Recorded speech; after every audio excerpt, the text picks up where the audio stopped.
नमो 43। नमस्कार, बात मुद्दे की में आपका स्वागत है। मैं हूं राजेश सक्सेना। मोदी मंत्रिमंडल का विस्तार, वो भी सबसे बड़ा विस्तार, 43 मंत्रियों को शामिल किया गया। इससे पहले जो 12 मंत्री थे उनकी विदाई हुई, फिर 43 नए मंत्रियों को मोदी मंत्रिमंडल में शामिल किया गया। अगर बात करें राज्यों की, हम बात करें तो उत्तर प्रदेश, महाराष्ट्र, गुजरात, पश्चिम बंगाल, ये ऐसे राज्य हैं जहां से जो मंत्री हैं वो ज्यादा है। मध्य प्रदेश का एक बार फिर कद बढ़ा है। दूसरी तरफ अगर हम बात करें छत्तीसगढ़ की, तो वहां से एक भी मंत्री नहीं बनाया गया। हालांकि वहां से पहले से ही एक मंत्री मोदी मंत्रिमंडल में है। दूसरी तरफ राजस्थान की हम बात करें तो राजस्थान से भी कोई मंत्री नहीं बनाया गया है। आज इसी तमाम मसलों पर हम बातचीत करेंगे, चर्चा करेंगे। पहले कुछ डिटेल्स आपको दिखाते हैं।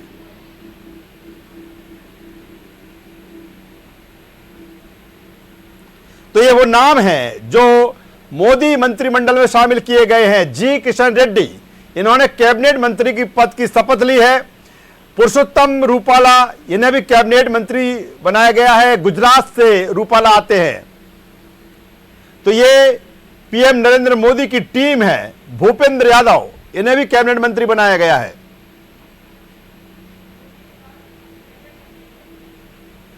मनसुख मंडाविया, कैबिनेट मंत्री की पद की शपथ इन्होंने ली है। ये वो नाम है मोदी मंत्रिमंडल की जिनको जगह मिली है। हरदीप सिंह पुरी ने कैबिनेट मंत्री पद की शपथ ली है। इनको अपग्रेड किया गया है राज्य मंत्री से। कैबिनेट मंत्री राजकुमार सिंह ने कैबिनेट मंत्री पद की शपथ ली है। वहीं मध्य प्रदेश की हम बात करें तो मध्य प्रदेश का कद बढ़ा है। किरण रिजिजू ने कैबिनेट मंत्री पद की शपथ ली है। और मध्य प्रदेश की हम जब बात करते हैं तो ज्योतिरादित्य सिंधिया को जिस तरह से कैबिनेट मंत्री बनाया गया है, पहली बार यह हुआ है जब ज्योतिरादित्य सिंधिया कैबिनेट मंत्री बने हैं। इससे पहले कांग्रेस सरकार में, यूपीए सरकार में वो राज्य मंत्री रहे हैं। रामचंद्र प्रसाद सिंह ने कैबिनेट मंत्री पद की शपथ ली है। ज्योतिरादित्य सिंधिया, ये वो नाम जिनके सहयोग से मध्य प्रदेश में बीजेपी की एक बार फिर सरकार बनी। वीरेंद्र कुमार खटीक की अगर हम बात करें, बुंदेलखंड से आते हैं। पहले भी 2019 से पहले भी वो मोदी कैबिनेट के हिस्सा थे। एक बार वीरेंद्र कुमार सिंह को कैबिनेट मंत्री बनाया गया है। और वीरेंद्र सिंह की अगर हम बात करें तो टीकमगढ़ लोकसभा सीट से वो आते हैं। तो ये दो वो नाम है मध्य प्रदेश से जिन्हें मोदी मंत्रिमंडल में जगह मिली है। इससे पहले जिस तरह से थावरचंद्र गहलोत को मंत्री पद से उनको हटाया गया, फिर उनको राज्यपाल बनाया गया कहीं ना कहीं कर्नाटक का। उसके बाद अब अगर संख्या की बात करें मध्य प्रदेश से तो ये संख्या हो जाती है 5। पहले 4 थी, 2 को शामिल कर लिया गया है। थावरचंद्र गहलोत को राज्यपाल बना दिया गया है। तो मध्य प्रदेश का जो कद है वो निश्चित तौर पर बड़ा है और ये नाम है जिनकी हम चर्चा कर रहे हैं। इसके बाद सीधे हम अपने पैनल के साथ चर्चा को आगे बढ़ाएंगे। जो मोदी मंत्रिमंडल का एक जंबो विस्तार हुआ है, आखिर उसके इंपैक्ट क्या हैं, आखिर उसके मायने क्या हैं? क्योंकि उत्तर प्रदेश से सबसे ज्यादा 7 जो मंत्री है वो बनाए गए हैं। वही बात की जाए महाराष्ट्र से तो वहां पर भी कई मंत्री बनाए गए हैं। दूसरी तरफ पश्चिम बंगाल से भी बात करें, गुजरात से भी कई चेहरे हैं जैसे जिन्हें मोदी मंत्रिमंडल में शामिल किया गया है।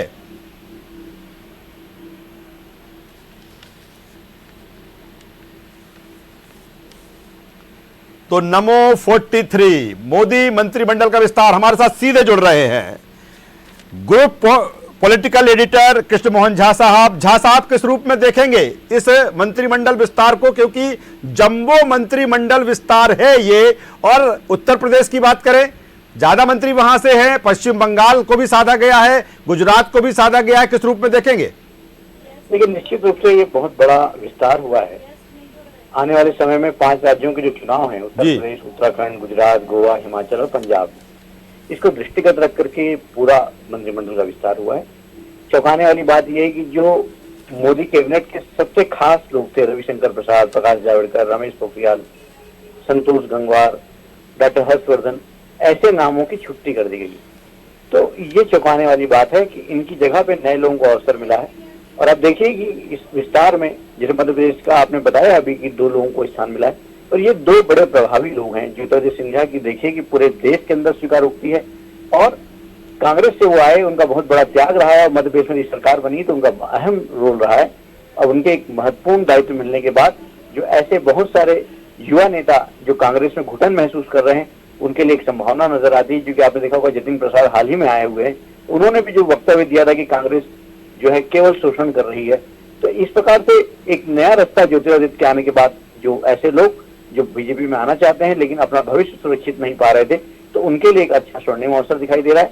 दूसरी चीज, जो वीरेंद्र खटीक हैं, वो चूंकि थावरचंद गहलोत को राज्यपाल बनाया गया है कर्नाटक में, उसके बाद से ये ऐसे कयास लगाए जा रहे थे किसी दलित चेहरे को अवसर मिल सकता है। मध्य प्रदेश से एक और नाम था लाल सिंह आर्य का, कि ऐसा लग रहा था कि उनको मंत्री बनाया जाएगा, लेकिन वीरेंद्र खटीक को बना करके मोदी जी ने चौंका दिया लोगों को। और वो भी देखिए उनका कद इतना ऊपर कि तीसरे नंबर पर उन्होंने शपथ ली है, यानी सिंधिया के ऊपर उन्होंने शपथ ली है। तो कहीं ना कहीं ये महत्वपूर्ण चीज रही है।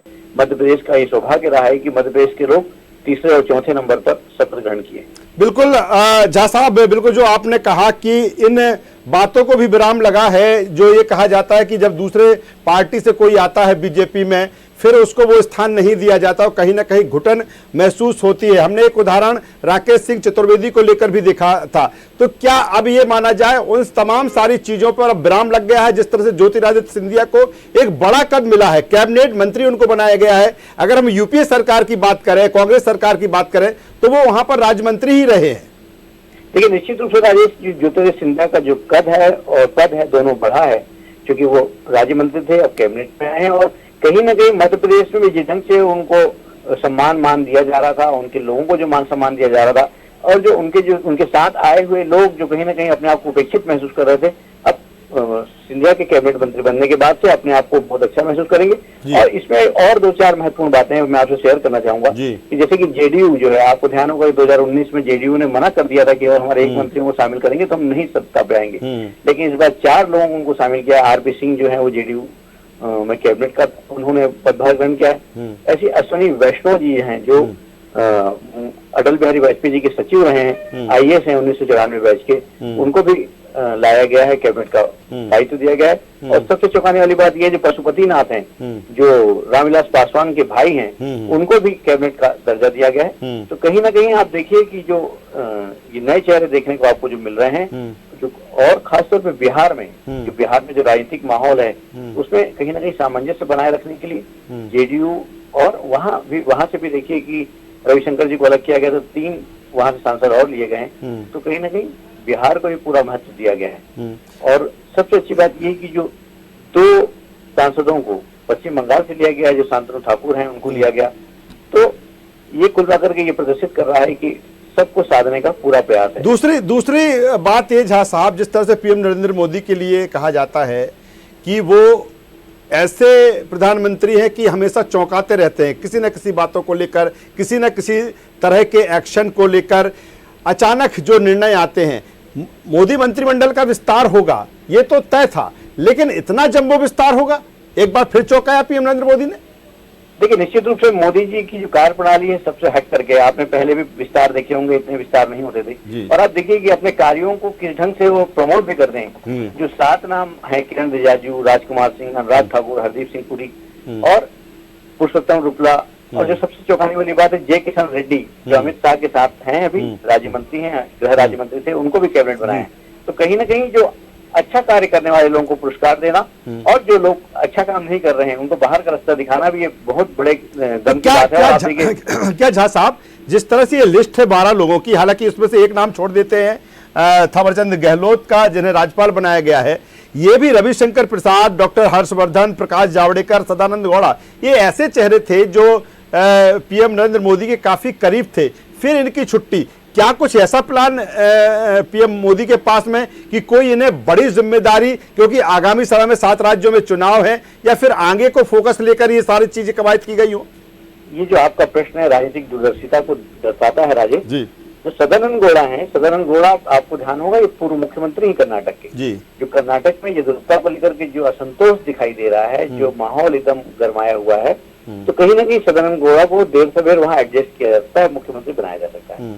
इसके अलावा आप देखिए कि जो हर्षवर्धन जी हैं, तो इनकी कार्यकाल जो रहा हमेशा विवादित रहा है। जो कोरोना का कार्यकाल रहा है इसमें उन्होंने बहुत कुछ नहीं किया है। लेकिन रविशंकर प्रसाद हमेशा से बीजेपी के प्रवक्ता रहे हैं, खासतौर पे सरकार के भी प्रवक्ता रहे हैं वो। तो उनकी जो भूमिका है मेरे को लगता है कि पश्चिम बंगाल में, यूपी में और सब तरफ, क्योंकि अभी आप देख रहे होंगे कहीं ना कहीं अभी एक कमी दिखाई दे रही है कि संगठन में जो चेहरे जो होते हैं, नामी ग्रामी चेहरे जो होते हैं वो दिखाई नहीं दे रहे हैं। तो प्रकाश जावड़ेकर का एक अच्छा उपयोग हो सकता है, रविशंकर प्रसाद का एक अच्छा उपयोग हो सकता है। और ये अब इसमें सबसे चौंकाने वाली बात है जो प्रताप सारंगी जैसे लोग जिनको लाया गया था, एक आदर्श स्थापित किया गया था, ये कुछ कर नहीं पाए। वही जो बाबुल सुप्रियो थे, आप देखिए टीएमसी, जब वहाँ पे जब पश्चिम बंगाल में जब बात आई तो पश्चिम बंगाल में भी वो बहुत कुछ नहीं कर पाए, इसलिए उनको बाहर का रास्ता दिखाना पड़ा। तो ये जितने नाम आप देख रहे हैं इसमें जो 3-4 नाम जो है संगठनात्मक दृष्टि से, और आप देखिए एक और नाम है जो संगठन से जो आया हुआ है वो है भूपेन्द्र यादव का। भूपेन्द्र यादव भाजपा के राष्ट्रीय महामंत्री हैं, अमित शाह और मोदी के बड़े खास माने जाते हैं, तो उनको भी बड़ी अहम जिम्मेदारी दी गई है। क्या क्या झा साहब, ये तमाम राज्यों को साधा गया है और निश्चित तौर पर जाहिर सी बात है यूपी में 7 मंत्री बनाए गए हैं यूपी से। पश्चिम बंगाल को ये बताने की कोशिश की गई है कि भले बीजेपी की सरकार वहां नहीं बनी लेकिन पूरा ध्यान वहां पर पीएम नरेंद्र मोदी का पश्चिम बंगाल को लेकर है। सबसे बड़ी बात यह है कि छत्तीसगढ़ की बात करें, राजस्थान की हम बात करें, दोनों राज्यों में कांग्रेस की सरकार है, वहां से कोई चेहरा नहीं आया है। हालांकि छत्तीसगढ़ से ऑलरेडी पहले से एक मंत्री हैं लेकिन और कोई नाम वहां से ऐड नहीं हुआ है। देखिए अभी चूंकि मैंने आपसे पहले भी कहा कि पिछड़ी जाति और अति पिछड़ी जाति को साधने का प्रयास है। उत्तर प्रदेश, उत्तराखंड, गुजरात, गोवा, हिमाचल और पंजाब में चुनाव होने हैं, तो हरदीप पुरी को उन्होंने प्रमोट किया है। और ऐसी जैसे आप हम जब चर्चा कर रहे थे इसमें जो प्रताप सारंगी जैसा एक व्यक्तित्व निकाल के उन्हें लाया, प्रतिमा भौमिक, त्रिपुरा पश्चिम से सांसद हैं, कृषक हैं, महिला हैं। तो ये इस बार और चौंकाने वाली बात ये रही है कि जो एक बार के सांसद हैं, जो पहली बार जो पहुंचे हैं लोकसभा में, उनको भी उन्होंने मंत्री बनाया है। और ये जो नाम है, जो बीएल वर्मा जैसे लोग हैं, अंजय कुमार जो हैं, ये सब पहली बार के सांसद हैं। और इनको लाने के पीछे उद्देश्य ये है, उत्तर प्रदेश का जो चुनाव है उसमें बहुत कुछ करना है। तो कुल मिलाकर के संगठन और सत्ता दोनों में बेहतर समन्वय कैसा बने, किस ढंग से बनाया जाए, इसका पूरा ध्यान रखा गया है। जहाँ तक मध्य प्रदेश की बात है, उत्तर प्रदेश की बात है, उत्तराखंड की बात है और झारखंड की बात है, तो इन राज्यों खास और गुजरात में भी, गुजरात में भी कोई पर्याप्त स्थान मिला हुआ है। गुजरात से भी जो 2 लोगों के कैबिनेट में स्थान मिला है, कैबिनेट मंत्री बनाया गया है। तो मेरे को लगता है कि कुल मिलाकर के जो मंत्रिमंडल का जो विस्तार हुआ है, इन सारी चीजों को दृष्टिगत रखते हुए। और झा साहब एक और अहम बात इसमें दिख रही है, पूरे जो 43 लोगों की बात करें तो कई ऐसे चेहरे भी लाए गए हैं जो आईटी के एक्सपर्ट हैं, जो डॉक्टर्स हैं या इंजीनियर हैं, उनको शामिल किया गया है मोदी मंत्रिमंडल में। युवा चेहरा है।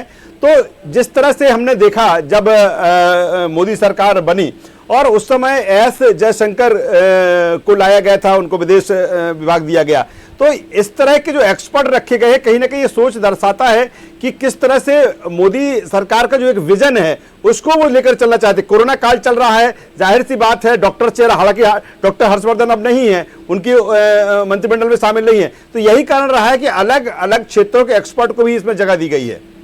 निश्चित रूप से जिस दिन से आपने जयशंकर की बात की, वैसे ही अश्विनी वैष्णव को लाया गया है।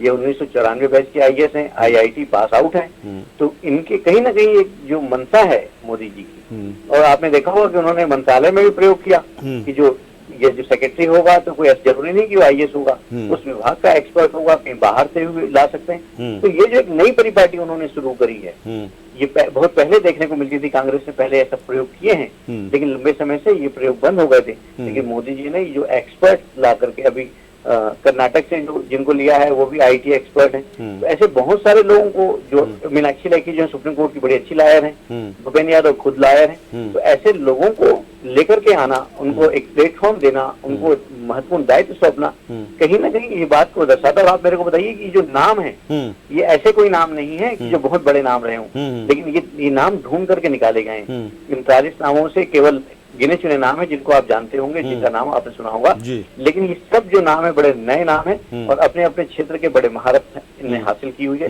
तो मुझे लगता है कि पूरे देश को लेकर के चलने का बहुत अच्छा प्रयास है, क्योंकि 2024 में बड़ी चुनौती बीजेपी के सामने होगी, क्योंकि कोरोना प्रथम लहर, द्वितीय लहर और तृतीय लहर की भी आने की संभावना दिख रही है। तो इन सब चीजों को दृष्टिगत रखते हुए ये सब कार्य किया गया है। तो मुझे लगता है कि ये जो आने वाला समय है, मोदी युग और विस्तार रूप लेगा। चलिए, बहुत शुक्रिया आपका इस तमाम जानकारी के लिए। तो group political editor Krishna Mohan Jha साहब जिस तरह से एनालिसिस कर रहे थे, बता रहे थे कि जो मोदी मंत्रिमंडल का विस्तार हुआ है वो काफी एक्सरसाइज के बाद हुआ है। एक तो ये, जिस तरह से पीएम नरेंद्र मोदी के लिए कहा जाता है कि वो चौंकाते हैं, अपने फैसलों से चौंकाते हैं, एक बार फिर उन्होंने चौंकाया है। चौंकाया इस बात को लेकर है कि ये विस्तार होना है, ये तो लंबे समय से चर्चा चल रही थी, तय भी था, लेकिन इतना जंबो विस्तार इस तरह से चौंकाया। जिस तरह से नामों का समावेश उसमें किया गया, जिस तरह से युवा चेहरा उसमें शामिल किए गए, साथ ही 12 लोगों की उससे पहले विदाई कर दी गई। अगर हम थावरचंद गहलोत की बात करें तो उनको कर्नाटक का राज्यपाल बनाया गया। बाकी अगर 11 जो नाम हैं अभी उनकी जिम्मेदारियां नहीं हैं, क्योंकि सबसे बड़ी बात तो यह है कि वो बड़े चेहरे हैं, वो ऐसे चेहरे हैं जिनको पीएम नरेंद्र मोदी समझते होंगे कि इनका उपयोग अब कैसे करना है। 2024 का जो विजन है, हालांकि अभी समय ज्यादा है, उससे पहले 7 राज्यों में चुनाव है, लेकिन कहीं ना कहीं सरकार के स्तर पर और सरकार के बाद संगठन के स्तर पर कैसे जो पार्टी है या सरकार है कैसे मजबूत हो, ये एक विजन इस विस्तार में कहीं ना कहीं दिख रहा है।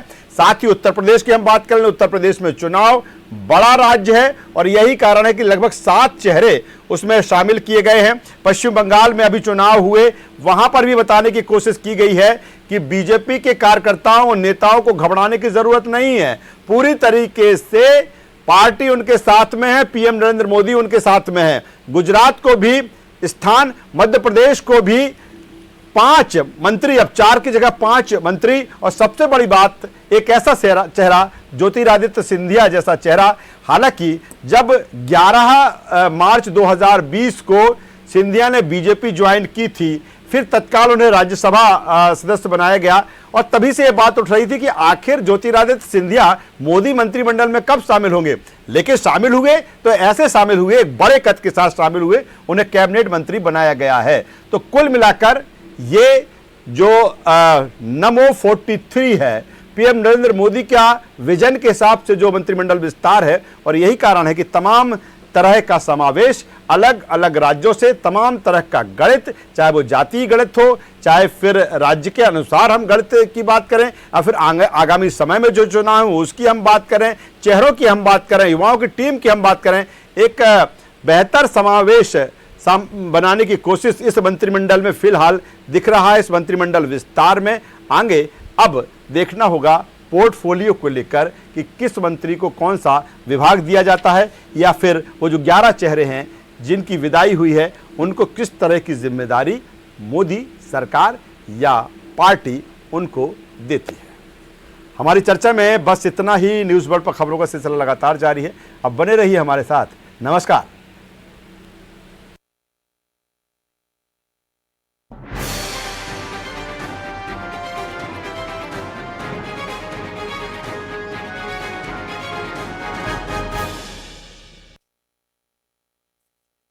हैं। कोविड संक्रमण या पोस्ट कोविड उपचार संबंधित चिकित्सकीय सलाह के लिए 1800